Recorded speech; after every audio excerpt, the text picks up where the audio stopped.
جب طوفان آنے کا وقت قریب تھا، سارے لوگوں کو حضرت نوح علیہ السلام کی کشتی میں سب کو سوار کر لیے، سب کو لے کر کے چلے گئے، لیکن اس بڑھیا کا خیال نہ تھا، اس بڑھیا کو نہیں لے گئے۔ جب جانے کے بعد طوفان آیا، تباہیاں مچاتا ہوا چلا گیا، تو حضرت نوح علیہ السلام نے سب کو لے کر کے پھر اس بستی میں آئے، دیکھے کہ پانی آ کر سب جو ہے نا تباہیاں مچاتا ہوا طوفان آ کر چلا گیا، کہ اس بڑھیا کا گھر دیکھیں گے، بڑھیا کیا کر رہی ہے، جا کر دیکھیں تو بڑھیا کا گھر سلامت ہے۔ سبحان اللہ، سلام کرنے لگے بڑھیا کے جو ہے نا کٹیا میں جا کر، جھونپڑی میں جا کر سلام کرنے لگے، السلام علیکم ورحمۃ اللہ وبرکاتہ۔ جیسا ہی سلام کیا تو بڑھیا نے جواب دیا، وعلیکم السلام ورحمۃ اللہ وبرکاتہ، کیا ہے نو، کیا طوفان آیا؟ نوح علیہ السلام نے فرمانے لگے، بوڑھی مائی طوفان تو آیا، تباہیاں مچاتا ہوا چلا گیا، کہ آپ کو خبر نہیں ہوئی؟ بڑھیا کہنے لگی، اے نوح مجھے خبر ہی نہیں ہوئی، کیونکہ میں جو ہے نا نماز ادا کر رہی تھی، میں سجدے میں تھی، میں رو رہی تھی، میں گڑ گڑا رہی تھی، میں تسبیح پڑھ رہی تھی، میں نماز میں مشغول تھی، مجھے پتا تک نہ چلا کہ طوفان کب آیا اور کب چلا گیا۔ یہ نماز کی برکت ہے۔ اس نماز کی برکت سے ہمیں سبق یہی ملتا ہے کہ ہر حال میں نماز پڑھو، مشکلات مصیبتیں سارے ٹل جائیں گے، ہر مصیبت ہر پریشانی ٹل جائے گی۔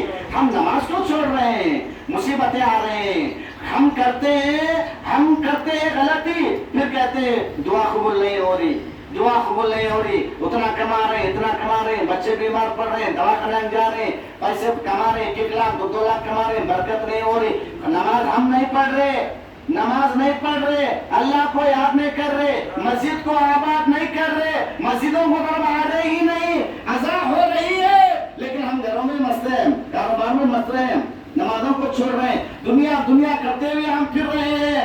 ایسا نہیں ہے، اللہ تبارک و تعالیٰ اسی لیے اپنے گھروں سے خیر و برکتیں اٹھا لیا، اسی لیے پریشانیاں آ رہے ہیں۔ آپ نماز پڑھو، نماز ادا کرو، اللہ کے گھروں کو اب آباد کرو، اللہ بھی تمام کے گھروں کو آباد کرے گا۔ لہذا میں یہاں کے جتنے بھی لوگ ہیں، میں تمام سے گزارش کرتا ہوں کہ پورے لوگ نماز کے پابند ہو جائیں، نماز کو آئیں، اپنے بچوں کو مسجد کو بھیجائیں، اپنے بچوں کو مسجد کو بھیجائیں، حافظ صاحب ہے عربی جو نا پڑھائیں، بچوں کو قرآن پڑھائیں، بچے آئیں توجہ سے بھیجائیے، سب لوگ آئیے۔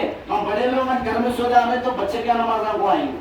بڑے لوگ گھر میں سو جا رہے ہیں، آرام سے نماز ہو رہی ہے، امام صاحب نماز پڑھا رہے ہیں، اذان دے رہے ہیں، نہ تو اذان کی فکر ہے نہ تو نماز کی فکر، آرام سے سو جا رہے ہیں، کیسے خیر و برکت ہوگی؟ بڑے پہلے عمل کرو۔ محلے کے تمام لوگوں سے میں یہی گزارش کر رہا ہوں کہ نماز کے پابند ہو جاؤ، مسجد کو آ جاؤ، مسجد کو آباد کرو، اللہ تمہارے گھروں کو آباد کرے گا، یہی میری دعا ہے۔ پورے بچوں کو مسجد کے طرف راغب کرو، عصر سے مغرب تک جب تک تعلیم بھی ہوگی، بچوں کو پڑھایا جائے گا، بچوں کو نماز کا طریقہ، بچوں کو وضو کا طریقہ، بچوں کو غسل کا طریقہ، نماز جنازہ کا طریقہ، کلمے، سورہ، حدیثہ، نماز کا طریقہ، سارے چیزیں جو ہے نا بچے سیکھنا ضروری ہے۔ آج ہمارا ماحول کیا ہے؟ صبح چلے جاتے اسکولوں کو، شام میں 6 بجے آ جاتے، کیا وہاں بچے عربک نہیں آ رہے؟ ٹائم ہی نہیں مل رہا، ہمارے بچوں کو ٹائم ہی نہیں مل رہا، کب جا رہے؟ صبح اٹھے جب چلے جا رہے اسکولوں کو، چلے جا رہے، آتے کہ تو تھوڑا ٹائم ملتا، کیا ہوا بچے نہیں آئے، مسجد کو نہیں، وہ صاحب ہوم ورک کر رہی، وہ ہوم ورک کر رہی، یہ ہوم ورک کر رہی، یہ ہے وہ ہے، اس میں جو نا سارا دن چلے جا رہا۔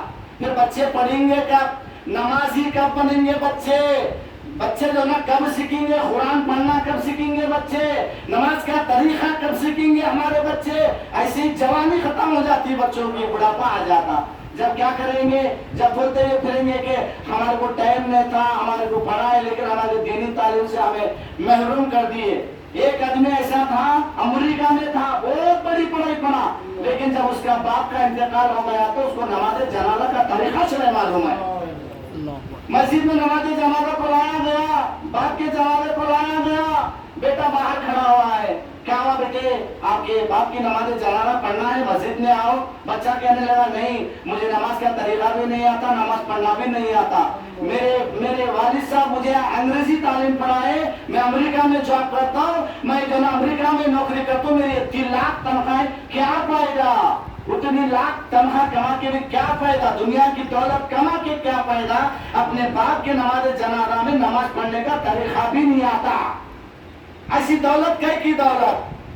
آخرت کی فکر کریں, نمازوں کی فکر کریں, بچوں کی فکر کریں, تمام بچوں کو مسجد کو بھیجائیں. آخر میں اللہ تبارک و تعالیٰ سے دعا کرتا ہوں کہ مولا یہاں کے جتنے بھی لوگ کام کر رہے ہیں, امام صاحب ہے, صدر صاحب ہے, جتنے بھی کمیٹی والے ہیں, مولا تمام کو ایسے ہی اخلاص کے ساتھ کام کرنے کی توفیق عطا فرما. مولا یہاں کے لوگ جتنے بھی لوگ ہیں, مولا تمام ہمارے جتنے بھی بھائی ہیں تمام مل جل کر رہنے کی توفیق عطا فرما.